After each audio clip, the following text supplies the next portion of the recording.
Welcome to শিক্ষা সংস্থান। আজকে আমরা আলোচনা করব যে বিষয়টি, গত কয়েকদিন ধরে আমরা এসএসসি এসএলএসটি বিষয়ে কোনো ভিডিও তৈরি করিনি।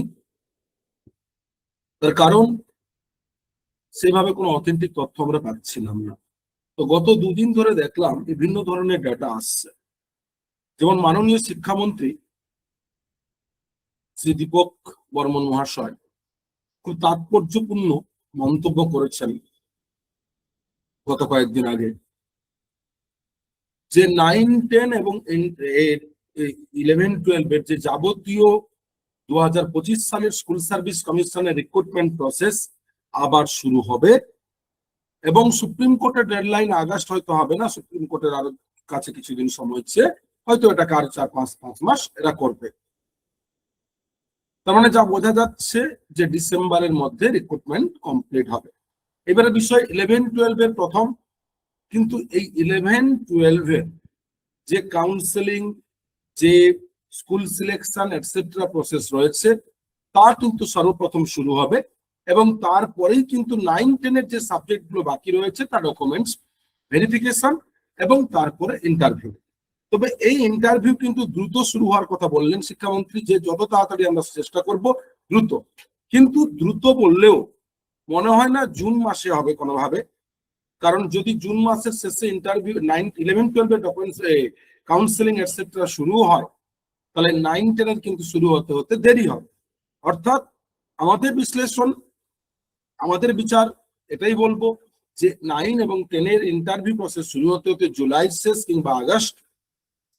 তাই যারা ডকুমেন্টস ভেরিফিকেশনে ডাক পেয়েছেন প্রত্যেক ক্যান্ডিডেটকে বলবো বাড়িতে বসে প্রস্তুতি শুরু করুন, ডেমো দিন, ইন্টারভিউর জন্য প্রস্তুতি নিন। 9-10 এর প্রত্যেকটি সিলেবাস জলের মতন করে পড়ুন এবং প্রতি মুহূর্তে বন্ধু বান্ধবরা গ্রুপ তৈরি করে ডিসকাশন করুন, ছোট ছোট ভাবে প্রশ্নের উত্তর দিন। উত্তর কখনো লেন্দি হবে না, এটা মাথায় রাখবেন। দ্বিতীয় আরেকটি বিষয়, যে সিট বৃদ্ধির সম্ভাবনাও আছে। সিট বৃদ্ধির সম্ভাবনা মানে সেটাই কিন্তু মাননীয় শিক্ষামন্ত্রী জানিয়েছেন। কয়েকটি সংগঠন গেছিল, তো তাদের কাছে বলেছেন যে ঠিক আছে, আমরা চেষ্টা করছি যতটা এই 2025 এসএলএসটিতে সিট বাড়ানো যায় কিনা, এবং অবশ্যই চেষ্টা করবো যতটা বাড়ানো যায়। এই সিট বৃদ্ধির সম্ভাবনা আছে। তবে সেক্ষেত্রে প্রত্যেককে জানাই, যারা ডকুমেন্টস ভেরিফিকেশনে ডাক পাননি, আমার মনে হয় না তাদেরকে নতুন করে আর কাউকে ডাকবে।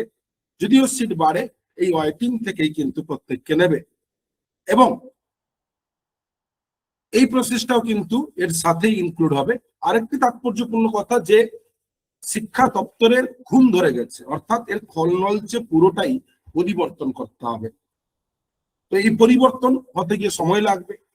আরেকটি বিষয়, যারা 2025-এ তৎকালীন সময়ে জুলাইয়ের পরে রিভ্যালিডেশন, তৎকালীন সময়ে তৎকালীন গভর্নমেন্টের রিভ্যালিডেশন ওবিসি এবি করেছিলেন, কিন্তু বর্তমানে ওবিসি এসসি এসটি যে নিউ রিভেরিফিকেশন রিইস্যু রিভ্যালিডেশন হচ্ছে, যে ওবিসি 66 ক্যাটাগরি, তাদেরকে বলবো অতি অবলম্বে, মানে খুবই অবিলম্বে দ্রুততার সাথে ইন্টারভিউ এবং ডকুমেন্টস ভেরিফিকেশনে যাওয়ার আগে নতুন সার্টিফিকেট যত তাড়াতাড়ি সম্ভব পাওয়ার চেষ্টা করুন, না হলে কিন্তু একটা কমপ্লেক্সিটি তৈরি হতে পারে।